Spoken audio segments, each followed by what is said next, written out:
ಜಲಸಂಪನ್ಮೂಲ ಇಲಾಖೆ ಕೃಷ್ಣಾ ಮೇಲ್ದಂಡೆ ಯೋಜನೆ ಪುನರ್ವಸತಿ ವಿದ್ಯುತ್ ವಿಭಾಗ ಬಾಗಲಕೋಟ್ ಕೆಬಿಜೆಎನ್ಎಲ್ ಅನುದಾನದ ಅಡಿಯಲ್ಲಿ ಮಂಜೂರಾದ ಹುನಗುಂದ ತಾಲೂಕಿನ ಬಿಸನಾಳಕೊಪ್ಪ ಭಾಗ 1 ಪುನರ್ವಸತಿ ಕೇಂದ್ರದಲ್ಲಿ ವಿದ್ಯುತ್ತೀಕರಣ ನಿರ್ಮಾಣ ಕಾಮಗಾರಿ ಭೂಮಿ ಪೂಜೆಯನ್ನು ಕರ್ನಾಟಕ ವೀರಶೈವ ಲಿಂಗಾಯತ ಅಭಿವೃದ್ಧಿ ನಿಗಮದ ಅಧ್ಯಕ್ಷರು ಹಾಗೂ ಹುನಗುಂದ ಮತಕ್ಷೇತ್ರದ ಜನಪ್ರಿಯ ಶಾಸಕರಾದ ಶ್ರೀ ವಿಜಯಾನಂದ ಎಸ್ ಕಾಶಪ್ಪನವರ್ ನೆರವೇರಿಸಿ ಮಾತನಾಡಿದರು.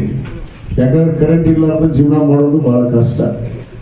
ಅಂತ ಸಂದರ್ಭದಲ್ಲಿ ಕೂಡ ತಾವು ತಮ್ಮ ಪಟ್ಟನ್ನು ಬಿಡದೆ ಅನೇಕ ಸಾರಿ ನಮ್ಮ ಒತ್ತಡವನ್ನು ಹೇರಿ ಇವತ್ತು ಈ ಕಾಮಗಾರಿಯನ್ನ ನಾವು ಕೂಡ ಬಹಳಷ್ಟು ಪ್ರಯತ್ನವನ್ನು ಮಾಡಿ ಕಳೆದ 1 ವರ್ಷದಿಂದ ನಿರಂತರವಾಗಿ ಇದು ಟೆಂಡರ್ ಆಗಬೇಕು, ಇದು ಕಾರ್ಯಗತಿ ಆಗಬೇಕು ಅನ್ನೋದನ್ನ ನಮ್ಮ ಇಲಾಖೆ ಅಧಿಕಾರಿಗಳು ಕೂಡ ಪ್ರಯತ್ನವನ್ನು ಮಾಡಿ ಇವತ್ತು ಸುಮಾರು 1,15,49,00,000 ರೂಪಾಯಿಯನ್ನ ಇವತ್ತು ಮಂಜೂರಾತಿಯನ್ನಾಗಿ ಇವತ್ತು ಕಾಮಗಾರಿಯನ್ನ ಚಾಲನೆ ಕೊಡ್ತಾ ಇದ್ದಾರೆ.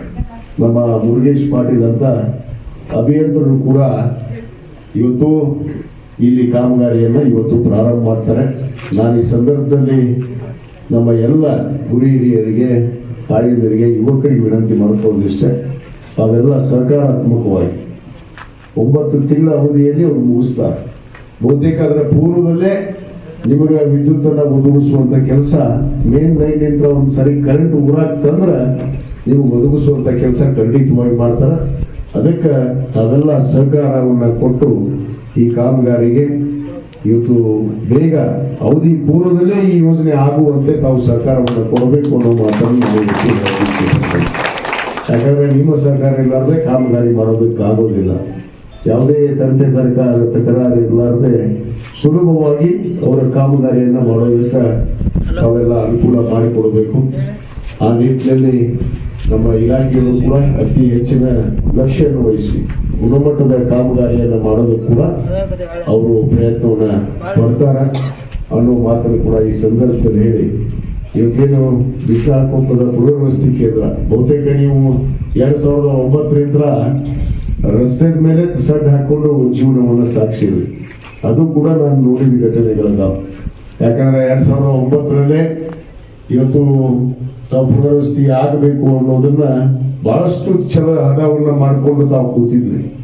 ಅದಾಗಿ ಕೂಡ 2013ರವರೆಗೂ ಸುಮಾರು 10 ಪುನರ್ವಸತಿ ಕೇಂದ್ರಗಳನ್ನ 2013-14ನೇ ಸಾಲಿನಲ್ಲಿ ನಾನು ಶಾಸಕನಾದ ಮೇಲೆ ಬಹುತೇಕ ನಮ್ಮ ಮಾನ್ಯ ಮುಖ್ಯಮಂತ್ರಿಗಳಂತ ಸಿದ್ದರಾಮಯ್ಯನವರು ನಮ್ಮ ಹುನಗುಂದ ಮತಕ್ಷೇತ್ರದ 10 ಪುನರ್ವಸತಿ ಕೇಂದ್ರಗಳನ್ನ ಇವತ್ತು ಘೋಷಣೆ ಮಾಡಿ ಇವತ್ತು ಕಾಮಗಾರಿಯನ್ನ ಪ್ರಾರಂಭ ಮಾಡಿದ್ವಿ. ಬಹುತೇಕ 2013ರವರೆಗೂ ನಿಮ್ಮನ್ನು ಪುನರ್ವಸತಿ ಕಲ್ಪಿಸಿಕೊಡುವಂತ ಕೆಲಸ ಇವತ್ತು ಹಿಂದಿನವರು ಮಾಡಲಿಲ್ಲ, ಆ ಸರ್ಕಾರಗಳು ಕೂಡ ಮಾಡಲಿಲ್ಲ.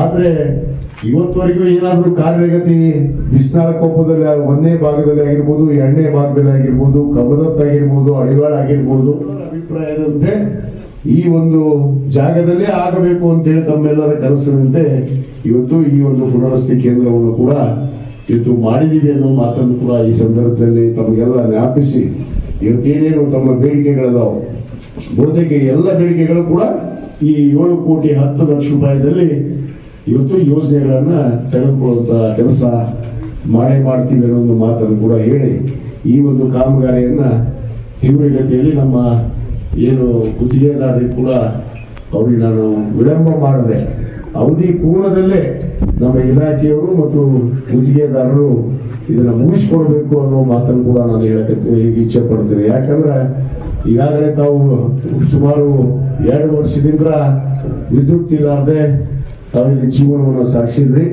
ಆ ಕಷ್ಟ ಕಾಲ ಹೋಗಿ ಒಳ್ಳೆಯ ಕಾಲ ಬರೋದಕ್ಕೆ ಇವತ್ತು ತಮ್ಮ ಮುಂದೆ ಇದೆ. ಅದನ್ನು ತಾವು ಸಕಾರಾತ್ಮಕವಾಗಿ ಆ ಕಾಮಗಾರಿಯನ್ನು ಯಶಸ್ವಿಗೊಳಿಸಬೇಕು ಅನ್ನೋ ಮಾತನ್ನ ಈ ಸಂದರ್ಭದಲ್ಲಿ ಹೇಳಿ, ಇನ್ನು ಹಲವಾರು ಕಾಮಗಾರಿಯನ್ನು ಕೂಡ ಶೀಘ್ರದಲ್ಲೇ ಪ್ರಾರಂಭ ಮಾಡುವಂತ ಭರವಸೆಯನ್ನು ಕೂಡ ಈ ಸಂದರ್ಭದಲ್ಲಿ ನೀಡ್ತಾ ಈ ಕಾಮಗಾರಿಯಲ್ಲಿ ಎಲ್ಲ ನಮ್ಮ ಆಗಮಿಸಿರುವಂತಹ ನಮ್ಮ ಇಲಾಖೆ